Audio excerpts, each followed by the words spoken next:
رات کے 8 ہوتے شدید بھوک سے دُریا کو اب چکر آ رہا تھا۔ جیسے تیسے کر کے اٹھی اور کچن میں گئی۔ فریج کھولے تو اس میں کھانے کی ہر چیز موجود تھی۔ دُریا نے اپنے لیے رائس اور پاستا اوون میں ہی گرم کیا اور ٹرے میں رکھ کر واپس اپنے کمرے میں جانے لگی۔ جب لاؤنج سے گزرتے اس کی نظر یارم پہ پڑی، جو ونڈو کھولے کسی سے بات کرنے میں مصروف تھا۔ وہ اپنے پیچھے دُریا کی موجودگی محسوس کر چکا تھا، مگر مڑ کے نہیں دیکھا تھا۔ دُریا سے نظر انداز کرتے واپس اپنے کمرے میں چلی گئی تھی اور دروازہ بھی لاک کر لیا۔ یارم اس کے دروازہ لا کر بے مسکرایا تھا، کیونکہ ایک ماسٹر کی اس کے پاس بھی تھی۔ وہ صرف دُریا کو وقت دے رہا تھا، مگر وہ سمجھنے کی کوشش ہی نہیں کر رہی تھی۔ ہاں عمر، بتاؤ کیا خبر ہے؟ ملک کے بارے میں یارم نے عمر سے پوچھا، جس نے ضروری کال کی تھی، ورنہ یارم نے کسی اور کام کے لیے اسے کال کرنے سے منع کیا تھا۔ سر، ملک کچھ بہت بڑا پلان کا ہے، آپ دھیان رکھیے گا اپنا اور میم کا، کیونکہ وہ کل صبح کی فلائٹ سے دبئی آ رہا ہے۔ وہ بھی اپنی بیٹی کے ساتھ، جتنا جلدی ہو سکے آپ دُریا میم کو لے کر کسی اور جگہ شفٹ ہو جائیے۔ عمر کی باتیں سن کر یارم پریشانی سے یہاں وہاں ٹہل رہا تھا۔ جب ایک دفعہ پھر وہ دُریا کے کمرے کے باہر کھڑا دروازہ ناک کر رہا تھا۔ دُریا پلیز مان لو، دیکھو عزیز، چھوڑ دو اپنی، ورنہ تم جانتی نہیں ہو ابھی مجھے میں زبردستی بھی کر سکتا ہوں۔ صرف اس لیے پیار سے سمجھا رہا ہوں، کیونکہ زبردستی پھر تم برداشت نہیں کر پاؤ گی۔ اب جلدی سے دروازہ کھول، میں نے قاری صاحب کو فون کر دیا، وہ آتے ہی ہوں گے۔ چلو جلدی باہر آؤ، پھر کل ہم نے پاکستان میں جانا ہے۔ اگر تم نکاح کے لیے مان گئی، ورنہ اگر نکاح نہ بھی ہوا تو رہنا تب بھی میرے ساتھ ہے، تم سمجھ رہی ہو نا بی بی کہ میں کیا کہنا چاہ رہا ہوں؟ اگر پاکستان نہیں جانا اور ادھر ہی رہ کر میری کیوٹ سے بچوں کی ماما بننا ہے تو مجھے کوئی آبجیکشن نہیں۔ ویسے بغیر شادی کے ہی اگر تم میرے بچوں کی ماما بن گئی تو لوگ کیا کہیں گے، بولو نا؟ آخر میں یارم کی پھلچڑی سن کے وہ اندر بیٹھی ہی کام گئی تھی۔ وہ ایسی زندگی کا سوچ بھی نہیں سکتی تھی۔ تبھی یہاں وہاں کچھ ڈھونڈنے لگے۔ سامنے ٹیبل پر پڑی پھلوں کی باسکٹ میں اسے چھری نظر آ ہی گئی تھی۔ میں آپ سے شادی نہیں کروں گی، نہیں کروں گی۔ سونا آپ نے اس سے اچھا میں مر ہی جاؤں۔ دُریا کی رنڈی آواز سن کر اسے احساس ہوا کہ وہ کچھ زیادہ ہی بول گیا ہے، مگر وہ بھی تو نہیں مان رہی تھی نا، تو وہ تو بس اسے ڈرا رہا تھا۔ اس سے پہلے کہ دُریا اپنی کلائی کاٹے، یارم نے ماسٹر کی سے دروازہ کھولا تھا اور دُریا کے ہاتھ میں ایک چھری دے کے شاکڈ ہوا تھا۔ یارم کو اندر آتے دیکھ کے دُریا نے چھری کا رخ اس کی طرف کیا تھا۔ دیکھیے، اگر آپ میرے پاس آئے تو میں آپ کی جان لے لوں گی، دور رہے مجھ سے۔ کانپتے ہاتھوں سے چھری اس کی جانب کیے، وہ رو رہے تھے، اس کے آنسو یارم کے دل پر گر رہے تھے۔ مار تو تم نے بہت پہلے دیا تھا مجھے، تمہارے اس معصوم چہرے، تمہارے اس لونگ نے، جو مجھے اپنی جانب کہتا ایسا قدم اٹھاتا ہے۔ وہ اس کی طرف بڑھنے لگا، جبکہ دُریا پیچھے ہوتے ہوئے اب دیوار کے ساتھ لگ گئی تھی۔ یارم اس سے صرف چند قدم کے فاصلے پر تھا۔ دیکھیے شام میں سچ میں آپ کو مار دوں گی، اگر آپ نے ایک بھی قدم اور بڑھایا تو پلیز چلے جائیے یہاں سے۔ یارم اس کے بالکل قریب پہنچ گیا تھا۔ اس سے پہلے کہ وہ دُریا کا ہاتھ پکڑتا، دُریا نے اس کے بازو پہ وار کیا تھا۔ حملہ اتنا شدید تھا کہ یارم ایک دم لڑکھڑایا تھا، اور اسی بات کا فائدہ اٹھا کے وہ یارم کو دھکا دیتی باہر کی جانب آگے تھی۔ گاؤں کافی گہرا تھا اور خون بل بل کرتا نیچے گر رہا تھا، مگر وہ تیزی سے دُریا کی جانب بھاگا۔ وہ باہر کا دروازہ کھولی تھی، مگر وہ لاک تھا۔ اس سے پہلے کہ وہ دروازہ کھول کے باہر جاتی، یارم نے اسے پیچھے سے پکڑ کے اپنی جانب کھینچا تھا اور ایک زوردار تھپڑ مارا تھا کہ وہ لاؤنج میں رکھے ٹیبل سے ٹکرائی تھی۔ ایک چیخ نکلی تھی اس کے منہ سے اور وہ زاروں قطار رونے لگی تھی۔ یارم نے ساتھ ہی اس کا بازو پکڑ کے اسے اٹھایا تھا اور اس کا جبڑا ہاتھوں سے پکڑا کہ منہ اپنی جانب کیا تھا۔ تمہیں کہا تھا نا کہ سیدھی طرح مان جاؤ، مگر نہیں، تمہیں تو مجھ سے دور جانا تھا نا۔ ایک بات اپنے دماغ میں بٹھا لو کہ تم یارم شاہ کی قید سے مر کر بھی آزاد نہیں ہو سکتی۔ سمجھی، تمہارا جینا مرنا اب میرے ساتھ ہے، اور تمہیں نکاح نہیں کرنا تو مت کرو، میں ایسے بھی تمہیں اپنے ساتھ رکھ سکتا ہوں۔ دُریا کو اس کا نام سنتے ہی شاکڈ میں آئی تھی، اور اس کی باتیں سن کے وہ ڈوب مرنا چاہتی تھی۔ یارم نے اس کا منہ زور سے چھوڑا تھا، اس کا بازو پکڑ کے اسے کھینچتے ہوئے کمرے میں لا کے بیڈ پر پٹا تھا اور دروازہ بھی لاک کیا تھا۔ یارم کو شرٹ کے بٹن کھولتے دیکھ کے دُریا کے سان ہتا ہوا تھے، مطلب وہ اپنے خواہشات کی تکمیل کے لیے اس حد تک بھی جا سکتا تھا، وہ سوچ بھی نہیں سکتی تھی۔ شاہ پلیز مت کرے، میں نے کیا بگاڑا ہے آپ کا؟ جانے تو مجھے، ایسا ظلم مت کرے مجھ پر پلیز۔ وہ روتی ہوئی اس کے آگے التجا کر رہی تھی، مگر وہ سن کہاں رہا تھا۔ شرٹ اتار کے دور اچھالی تھی اور ایک سر سے دُریا کو اپنی جانب کھینچا تھا۔ دُریا کٹی ڈالتا اس کے کندھے سے آ لگی تھی۔ یارم نے اس کا منہ اپنی جانب کیا، تھپڑ کے نشان اس کے چہرے پہ دیکھ اسے خود بے غصایا تھا۔ تبھی اپنے ہونٹ اس کے گال پہ رکھے تھے۔ دُریا کو جیسے کرنٹ لگا تھا، وہ ہاتھ چھڑواتی پیچھے ہوتی، اس سے پہلے ہی یارم نے اس کے ہونٹوں کو اپنے ہونٹوں میں قید کیا تھا۔ دُریا شدت سے یارم کو پیچھے دھکیل رہی تھی، مگر آج وہ پیچھے ہونے کا نام تک نہیں لے رہا تھا۔ دُریا کی اب سانس اکھڑ رہی تھی۔ جب یارم کو منہ میں ہونٹ کا ذائقہ محسوس ہوا تو اس نے دُریا کو پیچھے کیا تھا۔ دوریا کی خون سے خون کی ایک لکیر نظر آئی تھی جو اس کے جنون کی دین کردہ تھی۔ وہ پیچھے بیٹھی اب اور اونچی آواز میں رو رہی تھی، I hate you Shah, I hate you, بہت برے ہیں آپ، میں آپ کو کبھی معاف نہیں کروں گی۔ یارم اس کی جانب بڑھ کے اب اسے بیڈ پر لٹا چکا تھا اور دونوں ہاتھ اس کے بیڈ گراؤنڈ سے لگائے تھے۔ دوریا کی جان ہوا ہوئی کیونکہ یارم کی غصاہیاں اسے اپنی گردن پر محسوس ہو رہی تھی۔ اس سے پہلے کہ وہ اس کی شرٹ کندھوں سے ہٹاتا دوریا نے اسے آواز دی تھی، شاہ میں آپ سے نکاح کے لیے تیار ہوں پر پلیز یہ ظلم مت کریں مجھ پہ، میں ابھی نکاح کے لیے تیار ہوں پر پلیز مجھے چھوڑ دے، میں آپ کی ساری باتیں مانوں گی، شاہ چھوڑ دے مجھے۔ وہ خشکیوں میں روتے روتے اپنے التجا کر رہی تھی۔ وہ یہی تو یارم چاہتا تھا، وہ بلّہ اپنی دوریا کے ساتھ ایسا کر سکتا تھا کہ خود بھی ساری عمر پچھتاتا رہتا۔ تب بھی بیڈ سے اٹھ کر شرٹ پہنی تھی اور دوریا کی جانب سے رخ موڑا تھا۔ وہ جس بکری حالت میں تھی یارم کو خود پہ ہی غصہ آ رہا تھا۔ مولوی صاحب آنے والے ہوں گے، اب اگر تم نے کوئی گڑبڑ کی یا خود کو نقصان پہنچائے تو یاد رکھنا پھر یارم شاہ تمہارے ساتھ وہ سلوک کرے گا جو آج تک تم نے سوچا بھی نہیں ہوگا۔ اٹھو اور جا کے فریش ہو، حلیہ درست کرو اپنا۔ اسے وارن کرتا وہ لاؤنج میں آ گیا تھا اور اپنا بازو دیکھ رہا تھا جس سے ابھی تک خون ٹپک رہا تھا۔ شت، کیا مصیبت ہے یہ فرسٹ ایڈ باکس کہاں ہے اب؟ یارم لاؤنج کا دروازہ کھولتا فرسٹ ایڈ باکس ڈھونڈ رہا تھا اور تھوڑی ہی دیر میں اسے وہ مل بھی گیا تھا، مگر مسئلہ یہ تھا زحمت دائیں بازو پہ تھا اور بائیں ہاتھ سے وہ پٹی کرنے سے رہا۔ جبھی وہ دوریا کے کمرے میں واپس گیا اور وہ جو ابھی منہ ہاتھ دھو کے واپس آئی تھی، یارم کو فرسٹ ایڈ باکس ہاتھ میں پکڑے اندر آتے ہوئے دیکھا اور ایک دم سے اس کی نظر اس کے بازو پر گئی تھی اور وہ مزید سہمی تھی۔ یارم بیڈ پر لیٹا تھا، اسے اپنے پاس بلایا تھا۔ وہ ڈرتی ڈرتی اسے تھوڑے پاس سے پیر رکی تھی۔ اسے پٹی نہیں ہو رہی، تم کر دو، ہر سہم بھی تو تم نہیں دیا ہے نا، اور ویسے بھی آئندہ یہ کام تم نہیں کرنا ہے تو آج سے ہی سٹارٹ کر دو، چلو سٹیچز لگاؤ، پین ہو رہی ہے مجھے۔ آنکھیں بند کر کے وہ لیٹا سے سٹیچز لگانے کا کہہ رہا تھا جو خود انجیکشن لگوانے سے ڈرتی تھی۔ شاہ نو، میں نہیں کروں گی، مجھے بہت ڈر لگتا ہے، اور آپ کو بھی تو بہت درد ہو رہا ہوگا نا، پلیز ہاسپٹل سے کروا لیں، مجھ سے نہیں ہوگا، نو۔ وہ سوتے ہوئے بھی ڈر رہی تھی کہ کجا کے سٹیچز لگانا۔ دوریا، میں نے کہا، شاید آپ نے سنا نہیں کہ سٹیچز بھی آپ ہی لگائیں گی اور پٹی بھی آپ ہی کریں گی۔ سوری، اب مجھے انتظار کی عادت نہیں، جلدی کرو۔ یارم آنکھیں موندے بولا تو وہ سہمتے ہوئے اس کے پاس بیٹھی تھی مگر ابھی تک نیڈل کو ہاتھ میں نہیں لگایا تھا۔ یارم نے آنکھیں کھول کے اسے دیکھا، وہ چپ چاپ سر جھکائے آنسو بہانے میں مصروف تھے۔ یارم کو دکھ ہوا، کام دوریا، نیڈل اٹھاؤ، داغا ڈالو اور سٹیچز لگاؤ فاسٹ، ورنہ میں بہت برا پیش آنے والا ہوں، ہری آپ۔ نہ چاہتے ہوئے بھی دوریا نے نیڈل میں داغا ڈالا تھا مگر ابھی بھی اس کے ہاتھ کانپ رہے تھے۔ دوریا، یارم نے گڑ کو اسے دیکھا تھا اور دوریا نے دل سے اسے سٹیچز لگانے چاہے تھے جو کافی مشکل اور جھک والا کام تھا۔ پہلا ٹانکا لگاتے وہ اونچی آواز میں رونا شروع کر چکی تھی جبکہ یارم دل برداشت کرتا لبیں سے اسے ہی دیکھ رہا جس کے آنسو رکنے کا نام ہی نہیں لے رہے تھے۔ 5 ٹانکے لگانے کے بعد دوریا نے سوئی داغا باکس میں پڑھا تھا اور ہاتھوں میں منہ دیے رونے لگی تھی۔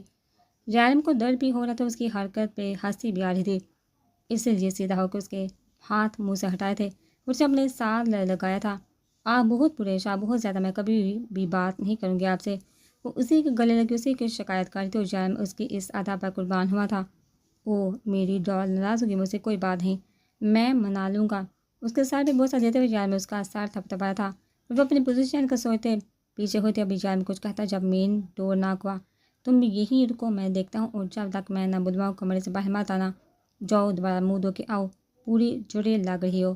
یارم شرٹ پہنتا اور ساتھ ساتھ اسے چھیڑتا باہر نکلا تھا اور وہ اس کے چڑیل کہنے پہ آنکھیں پھاڑ کے اس کی پیٹھ کو دیکھ رہی تھی۔ پھر اڑ کے منہ دھویا تھا۔ لاؤنج سے اسے کچھ لوگوں کی آواز آ رہی تھی مگر یارم کے وارن کرنے پر وہ اپنے کمرے سے نہ نکلی تھی۔ تقریباً 5 منٹ کے بعد وہ واپس کمرے میں آیا تھا اور دوریا کی قبر سے ڈھونڈ ڈال کے اسکارف نکالا تھا اور دوریا کو اڑایا تھا۔ سنو دوریا، مولوی صاحب جو بھی بولے تم نے کہنا ہے قبول ہے، گاٹ اٹ، اور کوئی بھی گڑبڑ نہیں کرنی ہے، اب چلو میرے ساتھ۔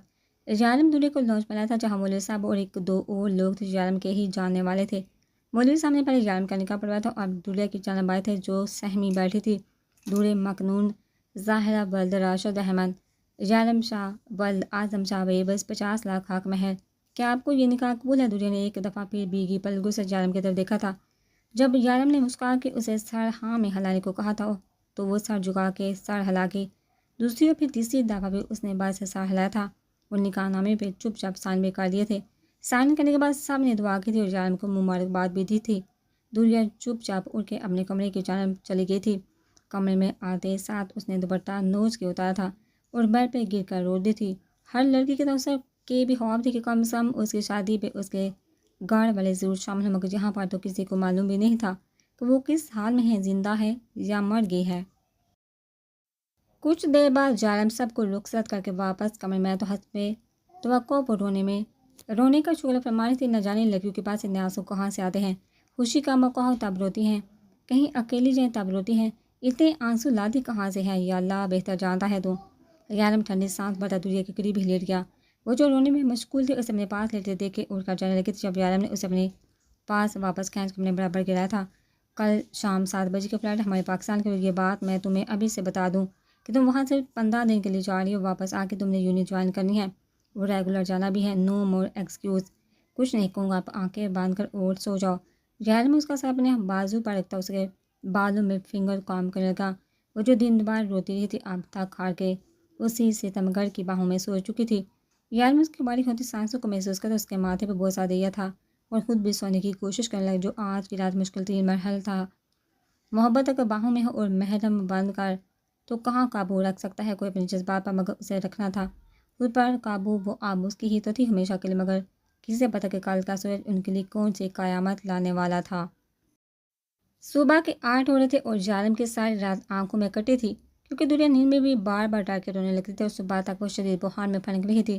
جارم نے اٹھ کے پہلے اس کے سر پہ ٹھنڈے پانی کی پٹیاں رکھی تھی، جس سے بخار کم ہوا تھا مگر ختم نہیں ہوا تھا۔ جارم نے اسے گود میں اٹھایا، اس کا منہ ہاتھ دلوا کے اسے دوبارہ بیڈ پر لٹایا تھا۔ اب وہ خود فریش ہونے گیا تھا، مسلسل 3 دن سے ایک ہی سور میں گھوم رہا تھا۔ جارم فریش ہو کے باہر آیا، والٹ اور گاڑی کی چابی جیب میں رکھی اور دوریا کے سپاس ٹوائلٹ اڑایا اور اسے گود میں اٹھا کے نیچے گاڑی تک لایا تھا۔ دوریا کو فرنٹ سیٹ پہ ہی بٹھا کے سیٹ بیلٹ باندھا تھا اور خود گھوم کے ڈرائیونگ سیٹ پہ بیٹھا تھا۔ گاڑی قریب کے ہاسپٹل کی جانب موڑ دی تھی۔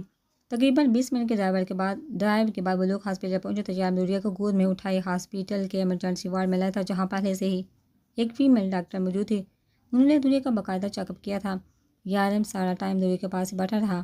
دوریا کا باقاعدہ چیک اپ کرنے کے بعد ڈاکٹر نے اسے ڈرپ لگا تھی، جس سے اب وہ کافی بہتر تھی مگر ابھی بھی نیم غنودگی میں تھی۔ جارم ایمرجنسی کے باہر انتظار کر رہا تھا جب ڈاکٹر جارم کے پاس آئیں۔ آپ کی بیویاں پہلے سے بہتر، لیکن احتیاط ضروری ہے، آپ 1 گھنٹے تک انہیں گھر لے جا سکتے ہیں، یہ دوائیاں لکھتی ہیں، ان کا خیال کہ آپ کا دن اچھا گزرے۔ Thank you very much doctor. Doctor اپنی کیبن کی جانب بڑھ گئی، جب کہ جارم دوریا کے پاس چلا گیا۔ اب پیا دوریا کو کال کر پوچھے کب آئیں گی، وہ میرا دل نہیں لگ رہا، اس کے بنا ہر گئی کہاں وہ ٹرپ کے لیے۔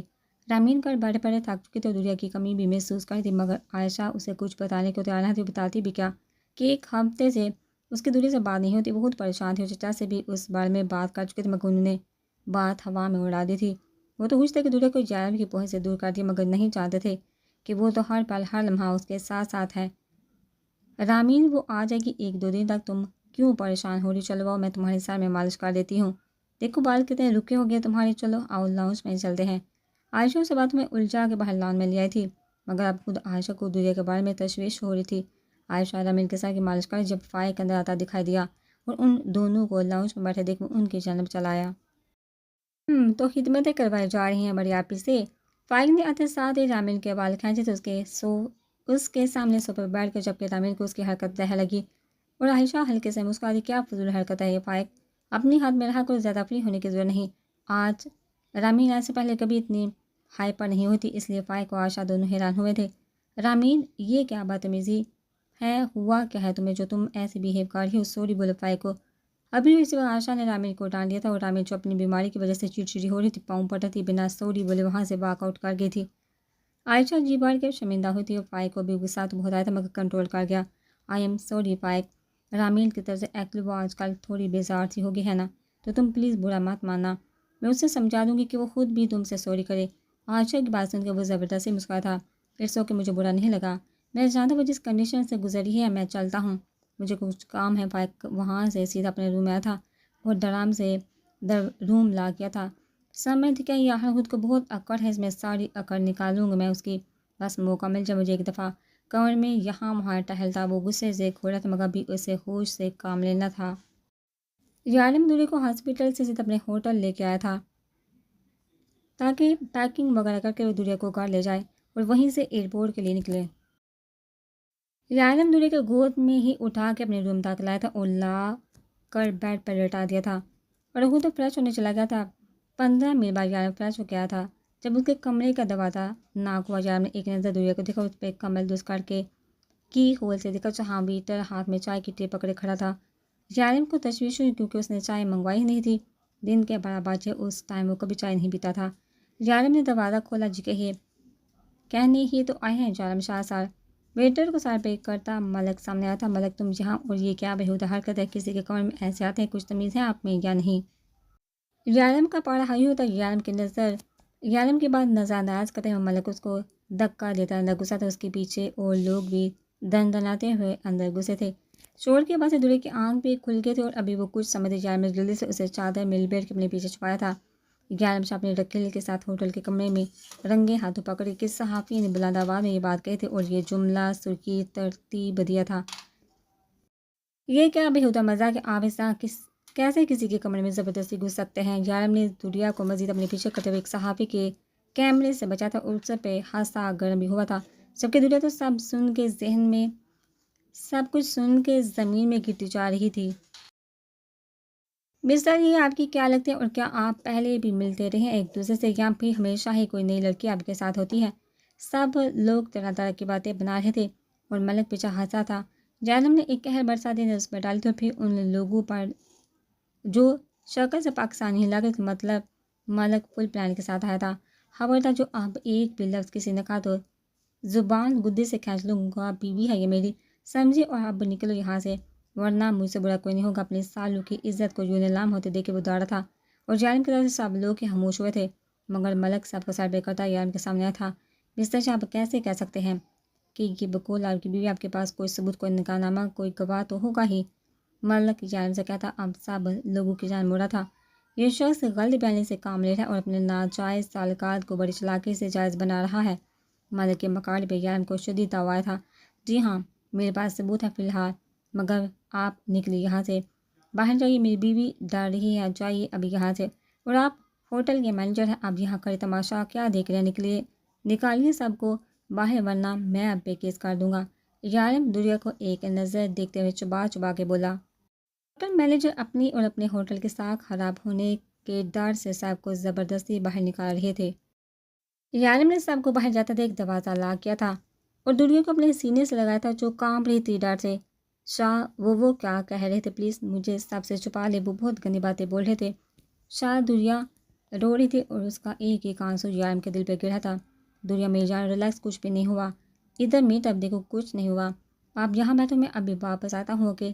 دوریا کو بیڈ پر لٹاتے یارم نے اس کے گال سے آنسو صاف کیے تھے مگر دوریا نے اس کے جاننے والی بات سن کے اس کے شرٹ کا کالر پکڑا۔ نہیں، وہ پھر سے آ جائیں گے، آج کہیں مت جائیے پلیز، مجھے بہت ڈر لگ رہا ہے۔ دوریا نے اس کے گلے میں بازو ڈال کے اس کے گلے لگی تھی اور یہی یارم کی برداشت ختم ہوئی تھی۔ اس نے بینچ کے دوریا کو گلے سے لگایا تھا۔ ایک آنسو نکلا تھا یارم کی آنکھوں سے اور اس نے دوریا کو اور سختی سے خود میں بینچا تھا۔ دوریا کو اپنی ہڈیاں ٹوٹتی ہوئی محسوس ہوئی تھی، تب ہی وہ قسمیں سائی تھی اور یارم نے اسے چھوڑ دیا تھا۔ 5 منٹ میں واپس آ جاؤں گا دوریا، ٹرسٹ میں، آپ یہیں رہو، میں یوں گیا اور جو آیا۔ اوکے مائی ڈال۔ یارم دوریا کے آنسو پہنچتے اس کے ماتھے پہ بوسہ دیتے کمرے سے باہر نکلا، ساتھ ہی دروازہ لا کر نانا بولا تھا۔ یارم اپنا سامان اور ہوٹل سے چیک آؤٹ کر کے دوریا کو لیے اس کی فلیٹ آیا تھا۔ دوریا ساری رات سے چپ چاپ بیٹھی رہی تھی کیونکہ یارم کے دماغ میں بہت کچھ چل رہا تھا، کیونکہ آج جو کچھ ہوا تھا وہ سب ضرور میڈیا تک پہنچ چکا ہوگا اور یہی پریشانی کی بات تھی۔ گاڑی فلیٹ کے پاس آ کے رکے تو دوریا جو اپنے خیالوں میں گم تھی ایک دم چونکہ مڑ کے یارم کی طرف دیکھا جو اسی کی جانب متوجہ تھا۔ اس کی طرف ایک نظر دے کے دوریا نے نظر جھکا لی اور گاڑی سے اتری۔ یارم اس کے پیچھے اتر کے اس کے پاس آیا تھا۔ دونوں ایک دوسرے سے نظر چراتے آگے پیچھے فلیٹ میں داخل ہوئے۔ دوریا جا کے فریش ہو جاؤ، میں تب تک تمہاری پیکنگ کر دیتا ہوں، پھر ایئرپورٹ کے لیے بھی نکلا ہے۔ اوکے۔ دوریا اس کے واپس حالاتی اپنے کمرے کی جانب بڑھ گئی تھی جبکہ یارم لاؤنج کے صوفے پر ریڑھ ہوا تھا۔ ملک، تم نے اچھا نہیں کیا میری پرسنل لائف میں انٹرفیئر کر کے، اب تم سوچ بھی نہیں سکتے کہ میں تمہارے ساتھ کیا کرنے والا ہوں، اب تیار رہنا میرے وار کے لیے۔ 2 گھنٹے بعد وہ دونوں دبئی ایئرپورٹ پر موجود ہے۔ 1 گھنٹے بعد ان کے فلائٹ نے ٹیک آف کرنا تھا۔ یارم نے دوریا کی جانب دیکھا جو پنک فراک کے ساتھ جینز پہنے ہوئے اداس سی بیٹھی تھی، چہرے پہ ابھی بھی بخار کی وجہ سے زردی پھیلی ہوئی تھی اور رونے کی وجہ سے اس کی آنکھیں بھی سوجی ہوئی تھی۔ یارم کو ایک دم ہی اپنی غلطی کا احساس ہوا، اب کیا ہو سکتا تھا؟ وہ کہتے ہیں نا کہ پیار ہو یا جنگ، ہمیشہ ٹھنڈے دماغ سے سوچنا چاہیے۔ ورنہ بعد میں پچھتاوے بڑھ جاتے ہیں، اور ظالم کے ساتھ بھی یہ ہوا تھا۔ وہ بھی اب دنیا سے زبردستی نکاح کر کے اور اس کی حالت دیکھ کے پچھتا رہا تھا، مگر گزرا وقت واپس تھوڑی آ سکتا ہے۔ ظالم کو یاد آیا تھا کہ دنیا نے کل سے کچھ نہیں کھایا۔ شٹ، میں کیسے اتنا لاپرواہ ہو سکتا ہوں دنیا کے معاملے میں؟ دنیا کی بیٹے فلیٹ میں ابھی ٹائم ہے، میں کچھ کھانے کو لے کر آتا ہوں، پریشان مت ہونا اوکے، میں یہیں سامنے ہوں۔ ظالم دنیا کا کال تھپ تھپاتا اس بنے ٹرک شاپ پہ گیا تھا، اور دنیا کی نظروں نے آہر تک اس کا پیچھا کیا، پھر سے نظریں جھکا کے کل جب تک سوچے جانے والی باتوں پہ پریشان ہوتی کہ ہیلوت گارڈ میں سب کو کیسے بتایا، کہ اپنے چچا کو کیسے بتایا کہ جنہوں نے اتنا اعتبار کر اسے اتنی دور صرف اسے اسٹڈی کے لیے بھیجا تھا، نہ کہ اس کے لیے کہ وہ کسی سے بھی گھر والوں کو بتائے بنا نکاح کر لے۔ اور یہی بات اسے اندر ہی اندر کھائی جا رہی تھی۔ صبح والا واقعہ پھر سے اس کے ذہن میں تازہ ہوا تھا۔ کس طرح لوگ اس کے کردار پہ باتیں کر رہے تھے۔ ٹھیک تھا کہ ظالم نے اسے پروٹیکٹ کیا تھا، مگر اس سب کی وجہ بھی تو وہی تھا نا۔ اس کے دل میں ظالم کے ایک دم سے نفرت بننے لگی تھی۔ اس کے تھپڑ کو یاد کرتے دنیا نے ہاتھ اپنے گال پہ رکھا تھا، اور اس تھپڑ کی سنسناہٹ اس کے کان میں گونجی تھی۔ بچپن سے آج تک اسے نہیں یاد پتا کہ کسی نے اس پہ ہاتھ اٹھایا ہو۔ انہی سوچ میں گم تھی جب کوئی اس کے برابر والی سیٹ پہ آ کے بیٹھا تھا۔ اس نے یوں ہی اپنی برابر سیٹ پہ بیٹھی لڑکی کو دیکھا تو جیسے اس کے دل کی دنیا اتھل پتھل ہوئی تھی۔ سوچ میں گم ایک ہاتھ کال پر کے پنک فراک پہنے ہوئے اس سے پہلی نظر ہی کوئی باربی ڈال لگی تھی۔ Hey, my name is Paras Durrani and what is your name, باربی ڈال؟ پارس نے اپنا ہاتھ دنیا کے سامنے کیا تھا جس سے وہ چونکی تھی۔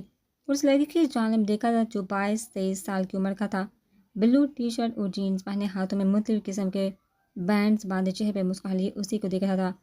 ایک دم میں دنیا نے یہاں وہاں دیکھا تھا، کیونکہ یونیورسٹی کا پہلا دن وہ بھول نہیں تھی جب ایک لڑکے نے اسے چھیڑا تھا، اور شاہ نے اس کی ٹھیک ٹھاک درگت بنائی تھی۔ اسے یہاں وہاں دیکھتے ہوئے دیکھ پارس کو عجیب لگا، جیسے وہ ڈاری ہو کسی سے۔ اس ایوری تھنگ ہو کے پارس نے اس سے سوال کیا تھا، اور دنیا اس سے دور ہو کے بیٹھی تھی۔ ارے آپ ڈر کیوں رہی ہیں؟ میں کھا تھوڑی جاؤں گا آپ کو۔ اچھا خاصا ہینڈسم دکھتا ہوں آپ ہیں کہ ڈر ہی ہے مجھ سے۔ پارس پھر سے اس کے ساتھ ہو کے بیٹھا، اور دنیا نے سامنے سے آتے شاہ کو دیکھا۔ آپ پلیز یہاں سے چلے جائیے، وہ آپ کو غصہ کریں گے، آپ جائیے۔ پارس نے دنیا کی بھیگی آواز اور نظروں کی سمت دیکھا، اور پاکٹ سے ایک کارڈ نکال کے دنیا کے گود میں رکھا۔ کبھی بھی کوئی بھی پریشانی ہو آپ مجھے کال کر سکتی ہیں، اس کارڈ پہ میرا پرسنل نمبر ہے۔ میں بنا ایک بھی پریشانی کی آپ کے پاس پہنچ جاؤں گا۔ یہ پارس دورانی کا وعدہ ہے، اور میں اپنے وعدے سے کبھی مکرتا نہیں ہوں۔ پارس وہاں سے اڑ کے تھوڑا سا سائڈ پہ بیٹھا جہاں سے وہ دنیا کو بآسانی دیکھ سکے۔ دنیا نے کارڈ جلدی سے اپنی بیگ میں رکھا اور سیدھی ہو کے بیٹھ گئی۔ تبھی ظالم دنیا کے پاس آ کے بیٹھا تھا، اور ایک سینڈوچ جوس اس کی طرف بڑھایا، جسے دنیا نے چپ چاپ تھام لیا۔ دنیا سب ٹھیک ہے؟ تم اتنی ٹینشن میں کیوں لگی؟ کسی نے کچھ کہا ہے کیا؟ بتاؤ مجھے۔ ظالم نے دنیا کے کانپتے ہاتھ تھام کر پوچھا۔ نہیں شاہ، ایسا تو کچھ بھی نہیں، یوں ہی وہ بھال کی وجہ سے ایسے فیل ہو رہا ہے، باقی تو کوئی بات نہیں۔ دنیا اپنی لڑکھڑاتی زبان پہ قابو پاتی بولی تو ظالم نے یہاں وہاں دیکھا، مگر اسے کہیں کوئی بھی اپنی جان میں توجہ نظر نہ آیا، تو وہ بھی خاموش ہو گیا، جب وہ دنیا چور نظر سے یہاں وہاں دیکھتی تھی۔ فلائٹ کی اناؤنسمنٹ ہو رہی تھی۔ ظالم دنیا کو اٹھاتا خود بھی اٹھ کھڑا ہوا تھا۔ 2 گھنٹے کی فلائٹ کے بعد وہ لوگ پاکستان پہنچے تھے۔ تقریباً 1 مہینہ ہی ہوا تھا دنیا کو اپنے گھر سے دور رہتے، مگر اب جیسے لگ رہا تھا کہ صدیوں بعد وہ اپنوں کے بیچ آ رہی ہے۔ ظالم نے عمر کو ہی کال کر کے اسے پک کرنے کو کہا تھا۔ عمر وقت پہ پہنچ چکا تھا اور ان دونوں کا ہی ویٹ کر رہا تھا جب وہ سامنے سے آتا دکھائی دیے۔ السلام علیکم سر۔ عمر نے ظالم کے ہاتھ سے بیگ تھامے تھے۔ وعلیکم السلام، کیسے عمر؟ ظالم نے عمر کو جواب دیتے ہوئے دنیا کو اپنی باہوں کے گرے میں لیا اور پارکنگ کی طرف بڑھنے لگا جہاں گاڑی کھڑی تھی۔ جی سر، الحمدللہ۔ عمر نے ظالم کے لیے گاڑی کا پچھلا دروازہ کھولا تھا۔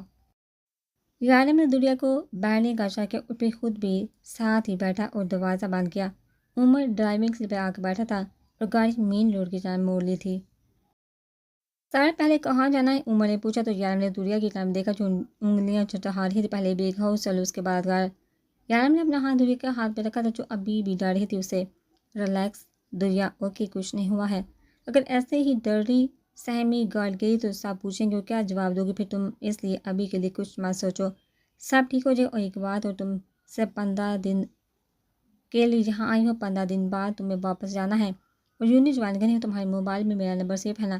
تو اگر کچھ چاہیے ہو، کسی چیز کی ضرورت ہو تو مجھے کال کر لینا، میڈیسن ٹائم پہ لینی ہے، اوکے؟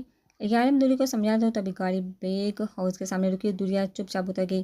جب یارم نے اسے کھینچ کے اپنے سینے سے لگایا تھا، کچھ دیر بعد جب دوریا نے اپنا ہاتھ اپنے آپ چھڑوانے کی کوشش کی تو یارم نے اس کا چہرہ پکڑ کر اس کے ماتھے پر بوسہ دیا تھا۔ تم میری امانت ہو، سمجھو میں اپنی امانت میں خیانت کبھی برداشت نہیں کروں گا۔ اپنا خیال کریں میرے لیے، اب جاؤ، خدا حافظ۔ یارم اسے چھوڑ کے پیچھے ہوا تھا۔ عمر نے دوریا کے لیے دروازہ کھولا تھا، ساتھ ہی اس کا لاگج میں نکال کے باہر رکھا تھا۔ دوریا ڈرتے ہوئے گیٹ پہ پہنچی، جہاں چوکیدار نے اسے دیکھتے ہوئے دروازہ کھولا تو اس کا سامان لینے آگے بڑھا تھا۔ ارے دوریا بیٹیا کیسی ہیں آپ؟ چاچا نے اس کے سر پہ شفقت سے ہاتھ پھیرا تھا۔ چچا میں ٹھیک ہوں، آپ کیسے ہیں؟ دوریا چوکیدار چچا سے باتیں کرتے اندر بڑھ گئی تھی، مگر اندر ایک اور قیامت اس کی منتظر تھی۔ یارم نے عمر کو گاڑی لے جانے کا کہا اور گاڑی شاہ ہاؤس کی طرف رواں ہو گئی۔